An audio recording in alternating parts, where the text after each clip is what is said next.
Ang paksa po natin ngayon ay paano daw lumaganap ang Islam sa Southeast Asia.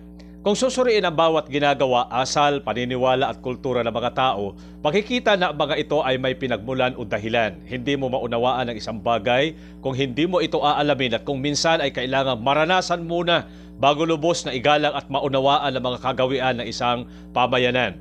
Paano nga ba lumaganap ang Islam sa Southeast Asia?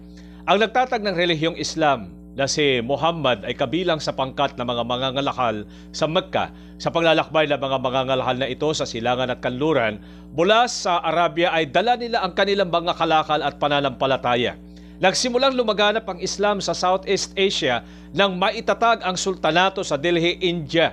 Isinasaad sa mga tala ng mga Tsino na ang isang embahada sa korte ng China noong 1281 Common Era ay pinangungunahan ng dalawang Muslim mula sa Malay.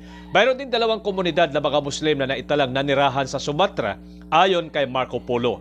Karamihan ng mga tirahan ng mga Muslim sa Malayan Peninsula ay tinatayang nagsimula pa noong 1386 at ang sinaunang libingan ng mga Muslim sa Java malapit sa Surabaya ay tinatayang umiral noon pang 1419. Sa pagtatapos ng 15 siglo, tinatayang 20 komunidad sa Sumatra, Malaya at Java ang tumanggap sa Islam bilang kanilang relihiyon. Hanggang sa muli, maraming salamat po sa inyong pagsubaybay.